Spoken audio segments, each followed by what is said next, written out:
Good afternoon, everyone. I am Crycom of Dishwasher Saints, and I'm joined by A silent partner. No, a silent partner. All right, no, I'm Jack, and today we're talking about a very polarizing movie. polarizing. Yeah. Interesting. Uh, Well, it kind of like people love it or people hate it. but before we do that, we want to cover the entire trilogy of M. Night Shyamalan's Unbreakable Trilogy. Unbreakable. So before we do this, we want to lay out a couple of guidelines for how the video is going to go. The end, we're going to be talking about spoilers, which link all the movies together. But to begin, we're just going to move through, and we'll let you know when we cover those Spoilers. spoilers. So first, Unbreakable. What'd you think of it? Um, I liked it. I mean, I know that movie. A lot of people say it's mediocre or just kind of like, it's your average movie, but I thoroughly enjoyed it. I enjoyed it for what it was, but I did feel that it suffered from the M. Night Shyamalan twist. All of his movies have to have that little turn ending, and I felt like this was just kind of pushed out there.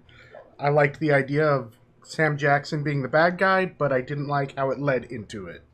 You mean like the. Explain yourself. Like, Okay, arguably one of M. Night Shyamalan's greatest films is The Sixth Sense. The mhm. twist, of course, being if you haven't seen it, go watch it and turn this off now. But the twist being that Bruce Willis is dead throughout the entire movie. Right. And that lends itself to the idea of rewatching the movie, and one of the best scenes there is. You're right. You're right. And with this, with Unbreakable, all you really have to do is watch the movie once, and then Yeah, it's like, oh, okay, but it still cool. sets up those little tropes in his twists of, oh, so yeah, Samuel L. Jackson's head was slightly larger and deformed Well, throughout the see entire that movie. that's it's stuff like that that you kind of analyze after you see the film that, for me, makes me appreciate it even more. I do appreciate it, but I felt that it was lackluster. And one of the movie's biggest problems at the time was that this was uh, not necessarily a superhero movie, but a superhuman movie. And in its delivery, was a bit short. I think, well, for those of you who don't know, in terms of the hair. Mhm. There's this many moments in Unbreakable where Mr. Glass, Sam Jackson's character, is explaining kind of like the entire mythology of supervillains Right? and how the distorted eyes or the squinting eyes is to represent the distorted view of the world, and how you can always tell the supervillain is the supervillain because they're always drawn to be kind of misshapen in the head in comparison to the hero. And and his hair is kind of like, doesn't it, it's kind of lopsided and kind of Yeah. big on one side. And I got that. It is more of a thinking man's movie than an action movie. Well, this, see, I don't even think this is really the thinking man's movie. I think it's just a movie. Yeah, I think this might have even at the time suffered from a little bit of what we saw in the trailer versus what we got, what people wanted versus what was given. Well, I don't know how this movie was advertised. I don't even know exactly when this movie came out. Again, it was advertised to be a superhuman movie. Like someone one day wakes up and realizes that they are superhuman. Which that has this element, but you're not gonna see Bruce Willis jumping off a rooftops, taking on Thanos or something. No, what we got was more of a drama about a man coming to terms with the possibility of being superhuman, his very intricate relationship with both his son and his wife, and then, of course, the seemingly insane character of Mr. Glass posing the idea that an everyday average human being can be superhuman. Yeah, and I kind of, there is parts of this film where there's a struggle of, this is crazy. I don't believe this. I'm not. I had an accident. Yeah, I've gotten hurt. I'm not superhuman. but ultimately, I think the movie if you give it a fair chance, if you sit down and watch it, you'll really enjoy it, especially Oh yeah, in terms of performance, not only from Bruce Willis and Samuel L. Jackson, but of course the Robin Wright. Robin White. Oh my God! Right, not white. I said right. You said white. Well, I might have a speech impediment. Okay? Whitewashing. And then of course his son. I think that's a Spencer Clark. And he does an amazing job as well. Who is also in Glass, Mhm. which I really, really appreciated that. So overall, it's a good start to what turns out to be a trilogy. A lot of people wanted more. In fact, I want to say 10 years ago, the internet was just floating with rumors and wants of, another Bruce Willis versus Sam Jackson and what it could evolve into. Well, the thing is, like, nobody even knew that this was going to be a trilogy until the end of Split, when you kind of had that cameo? kind of like that nonchalant cameo. And I'm sure there were people out there who were like, oh, this is kind of ham-fisted, doesn't make any sense, but... I would have to say I was one of those people. So going into Split, outright, what did you think of the movie? Not in the connection, but the movie. The movie by itself, Mhm. I thought it was a great thriller. So did I. In fact, I would say, especially in today's market, this Split stands on its own. Mhm. Like it could live on its own. Unbreakable is one of those movies where You could take it or leave it. it has an acquired taste Yeah. to it. Split is outright.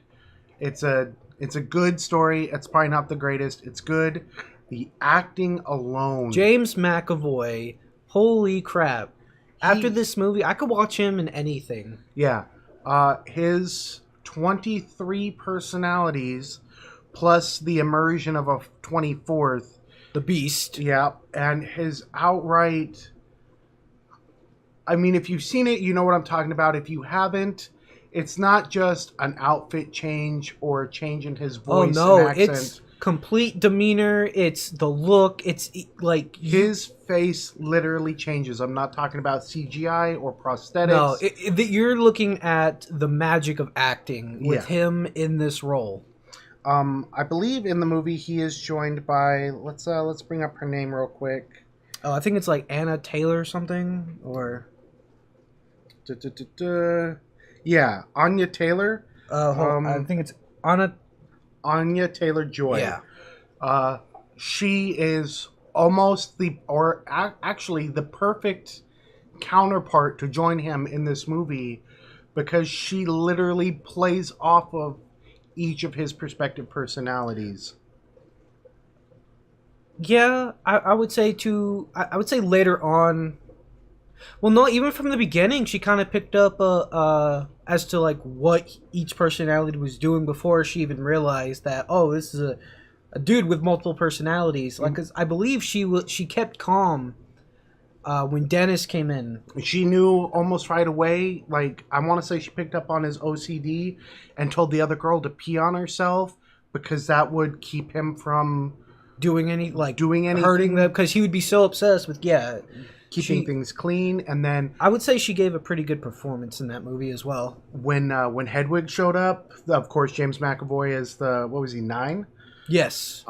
When Hedwig shows up, her interactions with him, she's not even. It doesn't look like she's acting with an adult. Yeah, James McAvoy, you see an adult on screen, but man, you see his acting's like this is a little kid. This is a 9-year-old.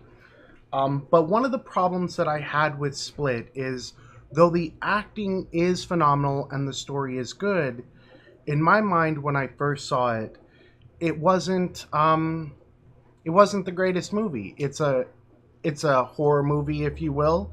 I would say it's more of like yeah. It's a thriller, but when you put it in the category of horror or thriller movie, there are other movies that you would probably recommend over Split. If you want to talk about something that's more psychological, there is again. I would say, okay, I'm going to put this out there, and people can leave hate if they want, but I think, to me, why I would recommend Split, Mm-hmm. I guess in a way I'm sort of disagreeing with you, Yeah. is because of James McAvoy's acting. I think that alone is worth watching it. But it's not an acquired taste, and it's not necessarily a niche group of people who want to see great acting. But when people sit down and decide about watching a movie, they don't think, I want to see Academy Award winning level acting. They usually think of a genre they want to watch. So Right, and I would say if someone's in the mood for a thriller, a specific type of horror movie, Mhm. then I would recommend Split, just because it does have tremendous acting. The story is pretty decent, and you are kind of like, you are creeped out by James McAvoy's performance, and you kind of, until the end, if you haven't seen it, kind of kept on your toes as to what's going to happen next or why this is happening, so to speak. Yeah. Another problem I had with this movie, and it's what I do to movies. There are parts of this movie that you can pick apart that are surface level. You don't have to dig deep for it, but that kind of feel like the story or a part was written just to move the plot along. For instance, one of the personalities of James McAvoy is Dennis. He's very OCD, and he spends the entire movie undressing these girls, because he's a sexual thing, but because they get dirty. There's dirt on their skirt, he makes them take it off because he has to wash it. Dirt on the sweater, take it off. Well, towards the middle of the movie, the main girl, Anya Taylor-Joy, she has dirt on her shirt, and Dennis lets her leave it on because it's almost time for the beast to arrive. But that is not something Dennis would do, and the reason why they had him leave her shirt on is because just underneath that shirt is all of her scars. And if you haven't seen the movie, the beast eats innocents because they haven't felt pain. Yeah, the whole idea behind the 24th personality, which is this beast, is that people need to know suffering. People don't know, I would say, haven't really like, there's something about not suffering that he doesn't like, and that's because James McAvoy's character suffered as well when he was horribly abused by his mother. After his father left. And these personalities kind of took over to protect him. Yeah. And in that moment, if Dennis had seen these scars on the girl, he would have had to have let her go. Because she was not food for the beast, if you will. And that's a minor point, but in the scope of the movie, when you think of M. Night Shyamalan and his track record of movies, especially when this came out, this doesn't make it a bad movie, but it almost feels like lazy writing. A forced plot point that just wasn't done very well. Yeah, it felt rushed. I mean, don't get me wrong, I understand that sometimes you just have to get the movie going or the plot moving along, but or maybe you're suffering from a form of tunnel vision. You've created something that is really good, you just miss a point or two here or there. Right. So all in all, not a bad movie. And then we lead up to the last scene, the arguably ham-fisted cameo where Bruce Willis shows up in a diner to say, oh yeah, they had another, supervillain name. His name was Mr. Glass. Yeah, there were these two women. By the way, should we talk about why exactly the Beast didn't? Well, I think we did cover it. The Beast did not kill the last girl because she has suffered, and he finds that to be beautiful. He thinks that she is stronger than all other people, and she should be worshipped and treated as someone with more strength. I wouldn't say worship. No, he literally goes on to say they will bow to you. Because she is stronger because she suffered. And so she's let go. Yeah, well, she was horrifically abused by her uncle, I believe it was. Both Well, she has scars, cigarette burns. She She was sexually abused. horrifically multiple times. And So she suffered a lot, and which kind of, well, I guess that's more pronounced in Glass, but allows her to connect to James McAvoy's gaggle of characters. but and ultimately, because of what she goes through with James McAvoy, she does in the movie, it shows that she looks towards a cop to basically turn in her uncle for what he's done to her, which is a really good story. The story of, finding your strength. No longer overcoming that victim mentality. Yeah. But then that immediately leads up into there's Bruce Willis. Yeah. When the James McAvoy's character, or the Beast, he gets loose and he's like running through the zoo, I believe. Mm-hmm. And it's on the news. And there's these two women who are talking about, hey, who was that guy, that terrorist guy, like a few years ago, who caused a lot of mayhem? What was his name again? And then it pans over to Bruce Willis and he says, Mr. Glass. And that's the end of the movie. Yeah. So, loosely connected two movies. Some people really loved it. I didn't think it was the greatest thing. In fact, at the time, I thought it hurt the movie Split itself, because, as you said before, Split really does stand out on its own as a pretty good movie. But then, let's not get too much into it. But then, of course, now we have Glass. What did you think of it? Holy crap. I know, like I said before, this movie is polarizing. You either love it or you hate it. Mm-hmm. I am of the camp that I freaking love this movie. I would have to agree. If you haven't seen it, I want to, and you're planning on seeing it, or maybe even this rant gets you to go and watch it. Listen, it is not a superhero movie. It's not of the Marvel franchise. This is a story. And I'm gonna, before we get into it, before you go and watch Glass, mm-hmm. there's a quote that from Unbreakable that Sam Jackson's character, Mr. Glass, says to what's Bruce Willis's character, David Dunn. There's a quote he says to him in regards to real life superheroes. This is not a comic book. Mm-hmm. This is real life. Yeah, it's going to be hard. It's going to be scary. There are limitations. Mm-hmm. So with that, we're going to jump into it. This is spoilers. If you haven't seen the movie and you want to, please turn this off now. It's a good movie. All right. So, let's tackle this almost like scene by scene. The start of the movie, David Dunn, the kids. Oh.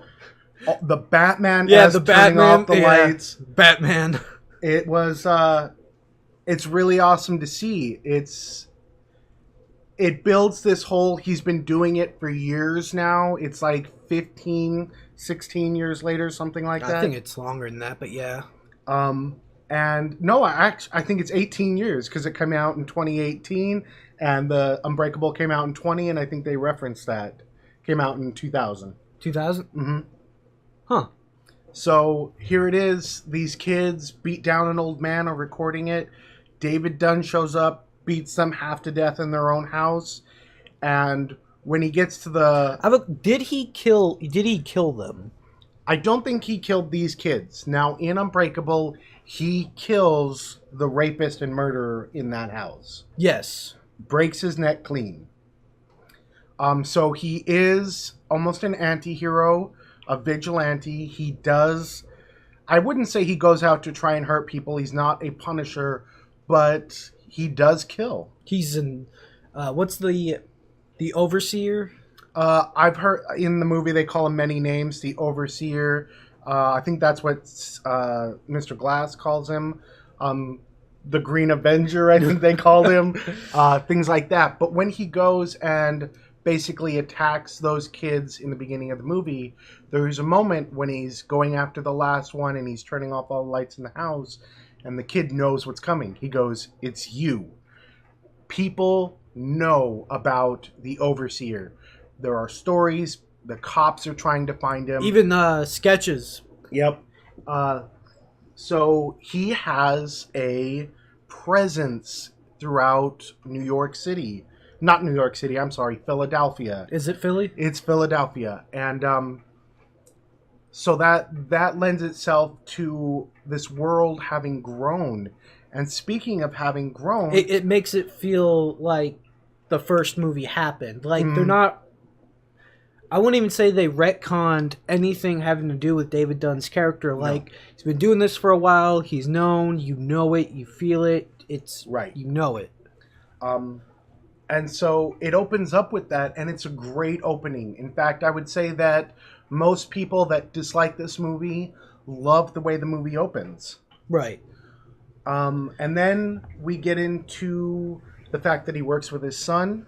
Yeah, they actually have a front. It's a David Dunn Home Security Systems? It's a home security store, and it's a front because David Dunn's son, who is now the grown-up version of the kid actor in Unbreakable, have this huge, almost Batcave-esque setup in the back office of their store. And that's his son actually operates the computers, tracks down locations of assaults, kind of narrows down. Something I just thought about, sorry to interrupt you, the fact that they sell home security systems and his son is a hacker now means that David Dunn can break into homes silently.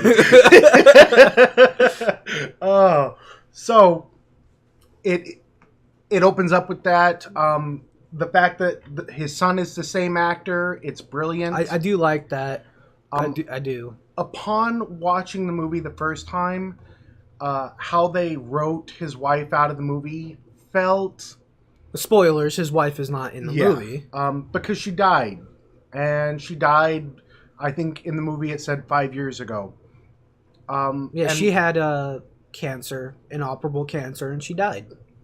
And it did felt kind of just ham-fisted into there, whether Robin Wright was busy doing other things or what, I have no idea. But then, honestly, as you watch the movie... You kind of you and I have talked about this, is that... There's a reason. She had to be gone. Yeah, this couldn't be happening. This being David Dunn, being the overseer, couldn't be happening with her being alive. And one reason for that is because if you've seen Unbreakable, you know that David Dunn's wife abhors violence. Yeah. So much so that she forced Bruce Willis or David Dunn out of a college football career. That's not fair. She doesn't force him. Okay, but they would not have ended up together. Right. As well as they don't allow their son to play football. In fact, there's a scene where David Dunn comes home, sees his son playing football. He's like, you're not supposed to be doing that. Your mother would have a fit. Exactly. So she abhors violence, and she does give a reason for that in Unbreakable. But I digress. Back to Glass. She's not in it. There's a good... she died of cancer, blah, blah, blah. But when you get to the end and you really analyze the end, and you know why she had to be gone from the movie. Mm-hmm. The way he tracks down the beast. Kevin. Mm-hmm, Kevin. That's his real name, Kevin. It's pretty good. It's not rushed. David Dunn now, if you've seen Unbreakable, he has to touch people to see, I guess, their sins or their wrongdoings. Yeah. It's like it's a sixth sense he has. Yeah. He does track down the beast and he rescues some girls. There's a pretty decent fight. Yeah, it's Hedwig that he follows. Mm-hmm. The 9-year-old. And then the movie immediately, I think it kind of catches you off guard because it goes into this brawl with the beast, which is pretty interesting. And then immediately they're both caught by the authorities and sent to a mental hospital.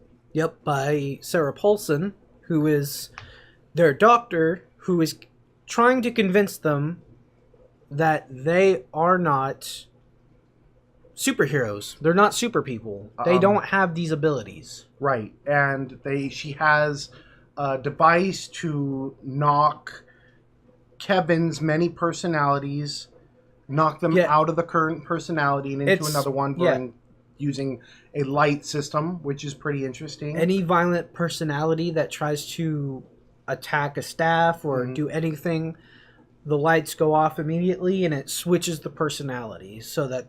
And then she's got a hydro system rigged up in David Dunn's room to keep him from breaking out. Yeah, because his kryptonite is water. Yeah. And then, of course, Glass is there. And Glass doesn't get caught in this movie. In fact, he's been here for almost the entire time. Almost 20 years since he got caught with the bombings in Unbreakable. Right. And he's catatonic. When you first see it, he's catatonic.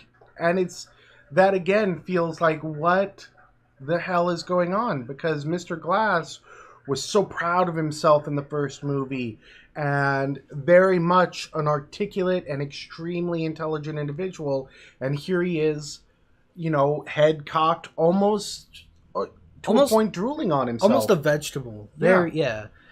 But and what's another thing is the movie or the story gets to a point and then you start to really see Mr. Glass and see his plans come to fruition and what his motives are.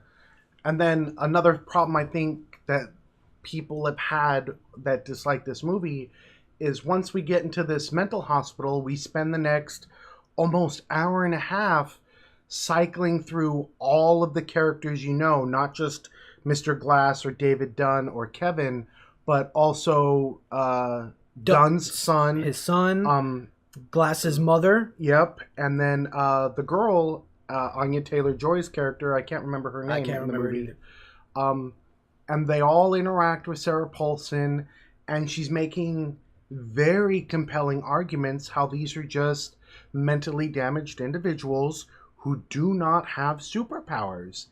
And the movie just flows this way, like I said, for a very long time. Yeah, it's basically, for the most part of the movie, the entire movie is, convincing them that they don't have superpowers. Right. That they're not special.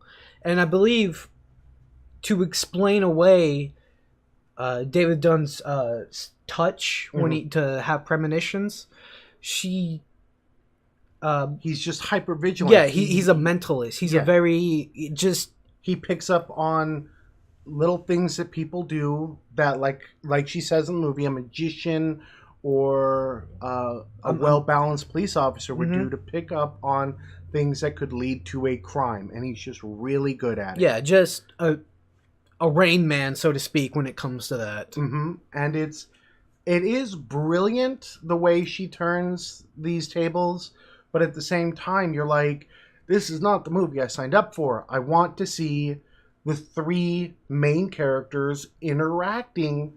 There's even a scene when they're all in the room sitting next to each other, and they're not even interacting with one another. They're interacting individually with Sarah Paulson. Yes. But then, I would say last 30 minutes of the movie, it's a shotgun blast of things that happen. Well, hold up. I kind of do want to explain that Sarah Paulson's character, does end up breaking or begins to break David Dunn and Kevin. She does. And that leads up into the last 30 minutes of the movie, because you see those effects on them. Kevin's personalities start to doubt the, I guess, immortality of the beast. Yeah, see, Kevin's personality, there's a subsect of Kevin's personalities called the Horde, who essentially worship the beast, believe that he will bring the world, will make the world in the way they want it to be. And she instills a drastic amount of doubt that causes the Horde to pull against or to move away from the beast. She makes David Dunn think that he's just mortal. He can't do these things, and that he is hurting because he is. His wife is dead. So he's just a strong man who's broken in his mind. Yeah. And it's beautiful writing, and you see those effects, like I said, Really last 30 minutes really of the movie. good performances, even from Bruce Willis. All of them. Yeah, there are people who have claimed that Bruce Willis plays Bruce Willis in this movie. And you know what? Maybe in the beginning when you see a little bit of the Overseer, because the Overseer is a badass vigilante, like, I don't know, John McClane.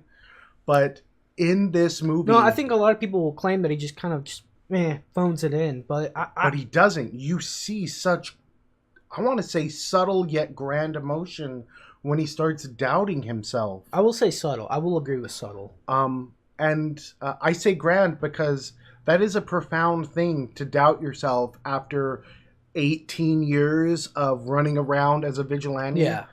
Now, I'm pretty sure a lot of people who have watched this movie or are watching this movie are going, how is she making, like, 3 people doubt themselves? That's the thing.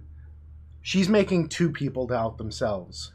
One person There is never breaks. and that's kind of the irony of this film, because Mr. Glass, I'm sure as everybody knows, has a very Brittle bone syndrome. Brittle bone syndrome. Just he falls and he's gonna break. He physically breaks so easily, but his mind never breaks. And that's when the movie starts to take off, and a lot happens.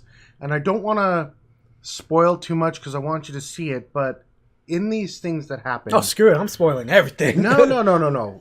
It's the best part of the movie.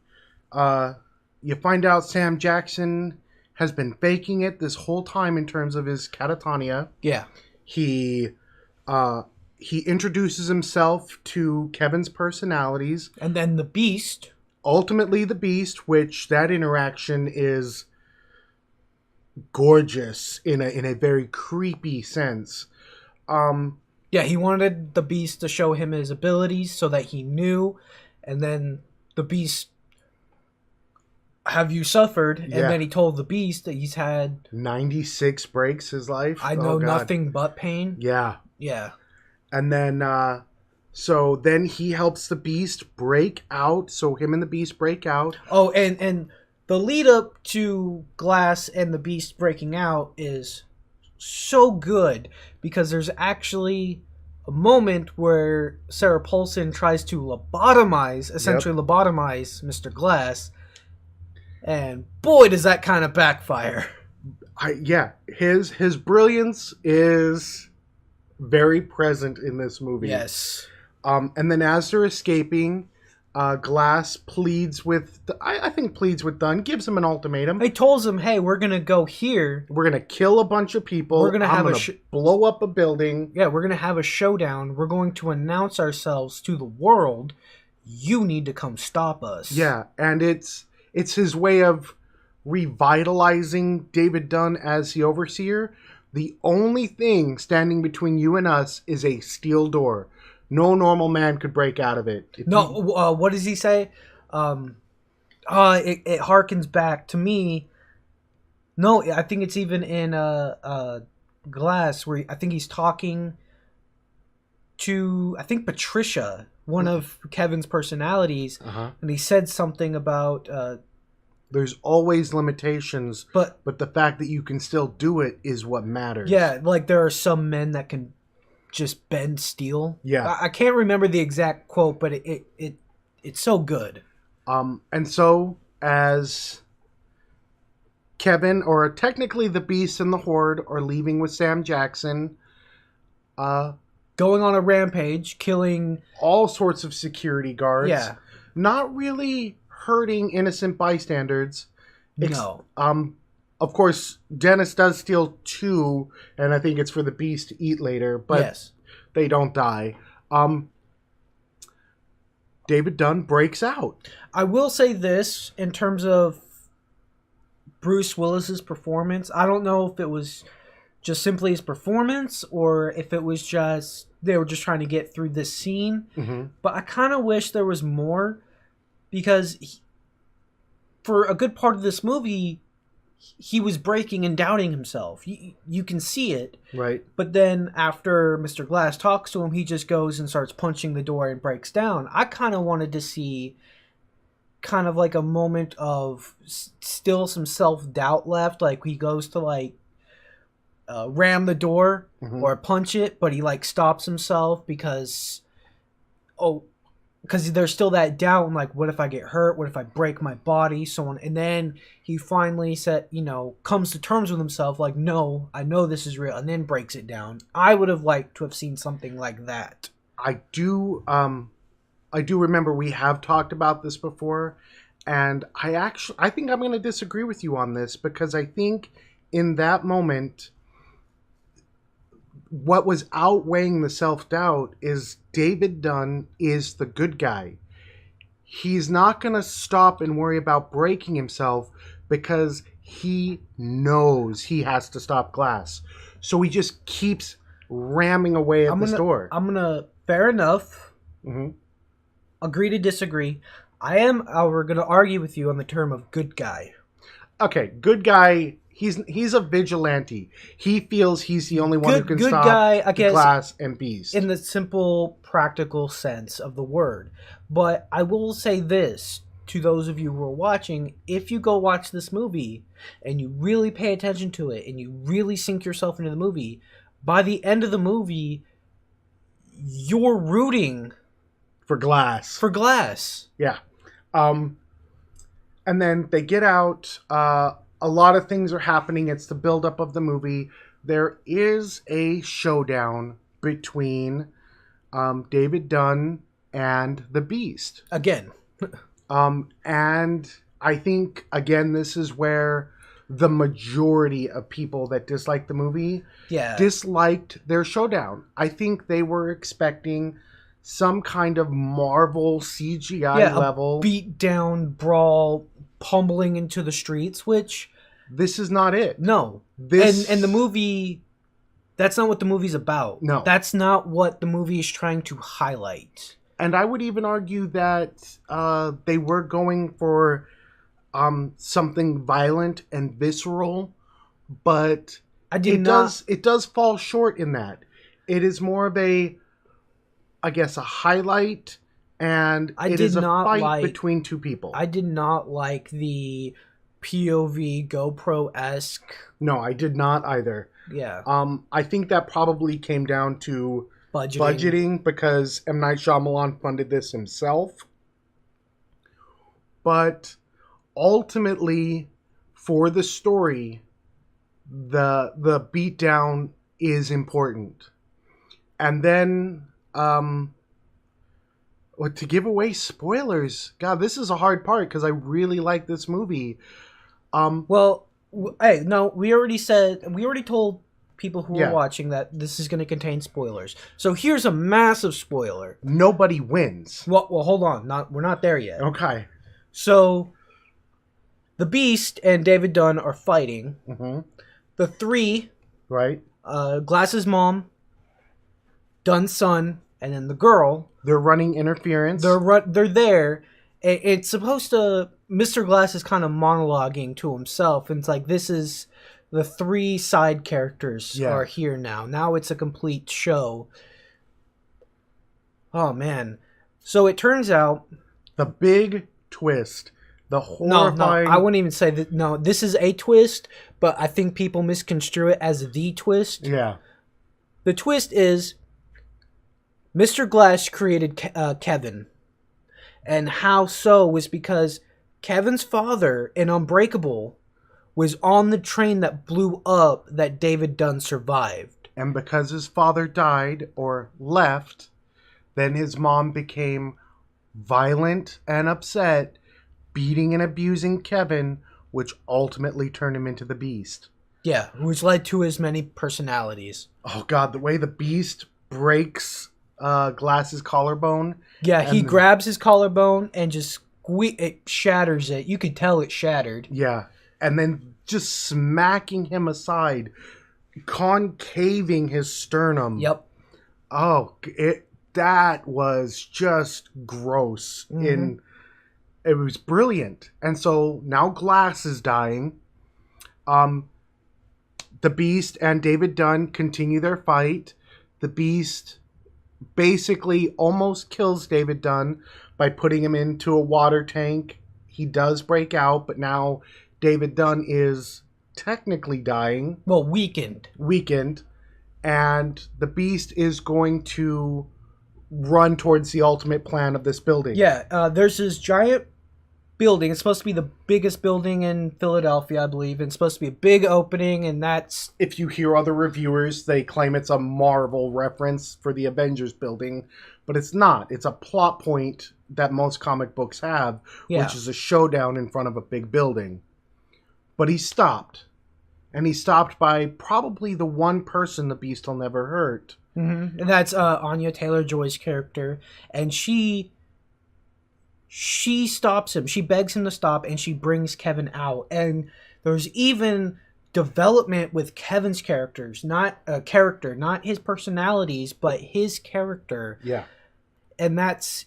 He doesn't want to be a part of the real world. He wants to just go on autopilot with his personalities.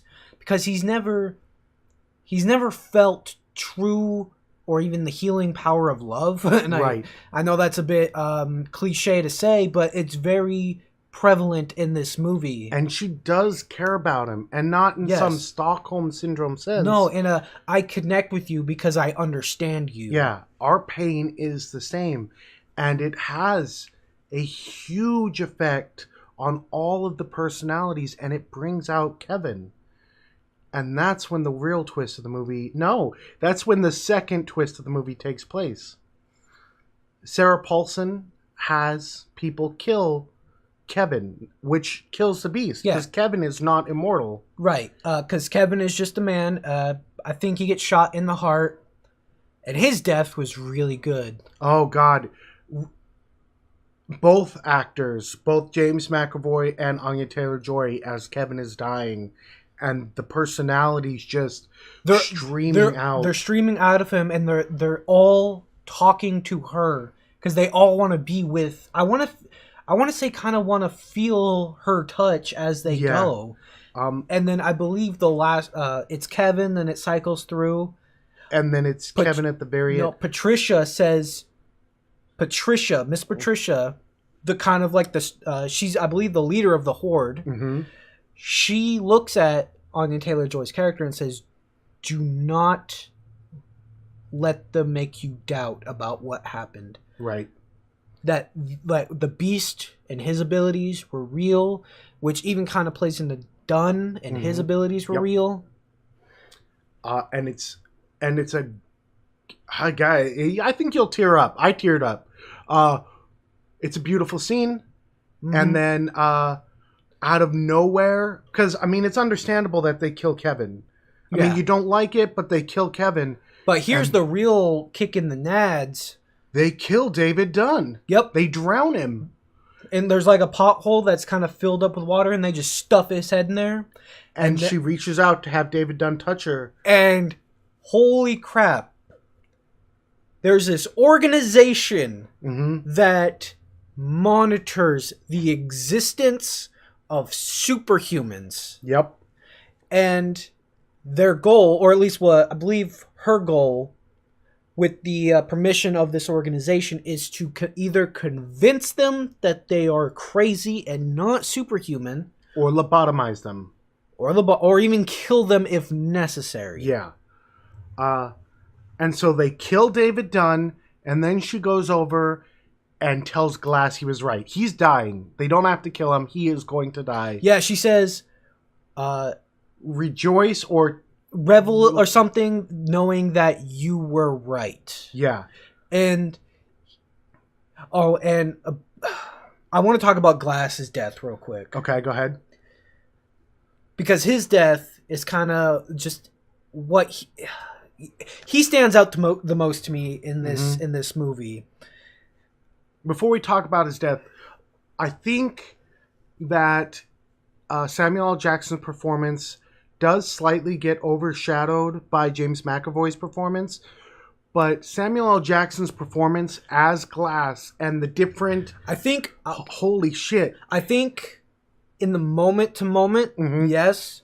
But overarching the whole picture, absolutely not. No, in fact, he has the same ability to just change the way he's sitting in his wheelchair from I'm weak and vulnerable. I'm catatonic to I'm going to slit your throat with a broken piece of glass, which is what he does to a security guard who had been abusing him, who had been smacking his, or I think you're led to believe that he had smacked his legs before with a flashlight.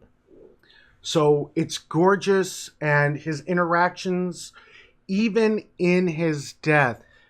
Yeah, who, while he's dying, his mother plays a very important figure to him in his life.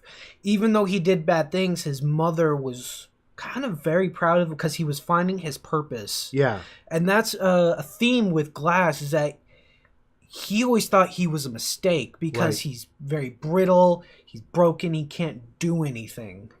And his mother, throughout the entirety of his life, tries to help him and convince him that he wasn't a mistake. In his death, in Glass's death, he looks at his mother and says, "I'm not a mistake." Right, and it's gorgeous. It's heartbreaking. And I believe because his mother is actually very versed in comic books as well, because that's how she, when he was a kid, got him to get out of the house. She would leave comic books out on the bench for him. Mm-hmm. Well, so she knows about the showdown rules and stuff like that, and she mentions that this is a showdown, and he goes, "No, this is an origin story." And that, as the movie kind of cycles down, this is the twist. This is the big twist. So we know that there's an organization. They monitor superheroes, if you will, and they silence them. Not just superheroes, but supervillains. And I think Sarah Paulson puts it that they're not on anyone's side. They stop everyone. Yes. And the reason to do that is because if people realized that these kinds of people, I mean, there would be chaos, it would be that sort of thing. Mm-hmm. It would just be a big mess that nobody really wants to deal with. But then the big thing, Glass wins. And I know that doesn't make sense, but here's this shadowy organization that is doing everything it can to contain and suppress the existence of superhumans that he doesn't even know exist. Yeah, he thinks. He suspects, has no concrete proof that this organization even exists. But guess what? He beats them with their own tools. Yeah, he beats an enemy he wasn't even 100% sure even existed. If you've seen the movie, you know what I'm talking about. They added cameras because they suspected Glass was breaking out of his room. He uses those cameras to film everything and record it. It was live streaming to, I believe, a specific website. And that it went out everywhere to everybody. No, it went to his mom, it went to David Dunn's son, and it went to Anya Taylor-Joy. And then they shared it with everybody, and now everybody knows about superhumans and this organization. And another big thing, and it's actually a huge theme in Unbreakable and even in Glass, I would say more so in Unbreakable, is the fact that these superhumans aren't alone. Right. There's many more. They even say in Glass she's going to move to another city to investigate others. Yeah. And I don't think I've heard a lot of people who've reviewed this movie mention this. So you get like glimpses of what people are seeing when they're watching the showdown between David Dunn and the Beast. Right. Well, those cameras didn't just turn off after the showdown. So imagine what else they saw. They saw this organization murder David Dunn, who everybody now knows is the overseer. Right. Put an innocent girl in harm's way and fire on Kevin, who was not the Beast, right? Because she had him calm, and he wasn't going to go anywhere. And even the lies that she told to the staff, yes, So it's this huge, glorious moment that you don't see throughout the entire movie. And what's even better is that Sarah, I think you said it already. Glass, they hand him the tools he needs to beat them. 100%. And so here's where I think people are divided. I think some people see what we're talking about, and realize that it's a story. It's a thinking man's movie. It's if you art. watch, it's art. And I'm not saying that, all movies are art. You want to get down to it, whatever. But the story, the visual, down to the color palettes. Yeah. Each individual character has their own green, color. Your yellow, your purple. That's prevalent in all three movies. Even the symbolism. Okay, you watch this movie, and you find out everything. I want you to go back and watch it again, because you will see the symbolism that kind of leads to the climax of the movie. Remember when David Dunn's son is in the comic book shop? You pointed this out, and he's reading The Whisperer. The Whisperer, and it turns out that that's what Sarah Paulson's character was. Yeah, she was whispering and into their ear, making them doubt that they were who they were. And when you read comics, Superman's been, manipulated so many times, but your characters like Batman or Lex Luthor, they don't fall under those guys of people trying to whisper to them and whisper lies, because they know the truth. Yes. Sam Jackson always knew the truth. Yes. He, like I said, ironically, he's the one person who did not break. Right. And so when you listen to reviews online or in person, this is not a movie that's a beat down smash, and it is long, and you do have to pay attention. And I'm not saying that every aspect of this movie was perfect. I am saying that the payoff is good and is worth it. I think that the performances were good and are worth seeing. Yeah. I think it's a movie worth watching at least once. If you're not a fan, watch it at least once. I would say watch all three. It's so good. Yeah. And the way it is laced together, not just with Kevin's father having died on the train in Unbreakable, but the movies, Glass makes these movies flow together so beautifully. Yeah.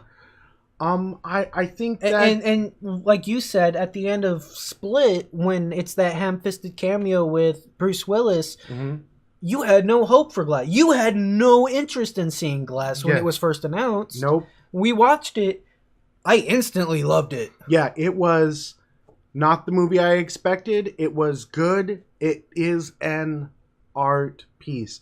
It really takes you back to when films are a story, and the acting elevates that story. Not the CGI, not the buildings crumbling around you. Right. The characters, the motivation of the characters. Yeah. And it's gorgeous. And I really liked when Mr. Glass has this revelation. He found his purpose. His purpose was he creates superheroes. Yeah. I mean, it's amazing. And I wish that, the average reviewer out there, because... No, not even just the average reviewer, just the average Joe could go watch this movie and enjoy it as much as we did. And in a way, kind of see it the way we see it. Now, I'm not saying, again, that this movie is perfect. And our view isn't, the one way, but watch the movie. This isn't a movie that you drink beer with. This isn't a movie that you have a conversation with your friends or you ooh and ah at the effects. No, this is a movie that when you watch it, you need to watch it. Yeah. I mean, it was so good. I know that, everybody's entitled to their opinion. I will never say that you're wrong for having your own opinion. I will say you're freaking wrong if you don't watch this movie and at least understand that it's art. Because that's what drives this movie. Okay, well, that's that, I suppose. Yeah. Go screw yourselves. Go watch this movie. See you next time.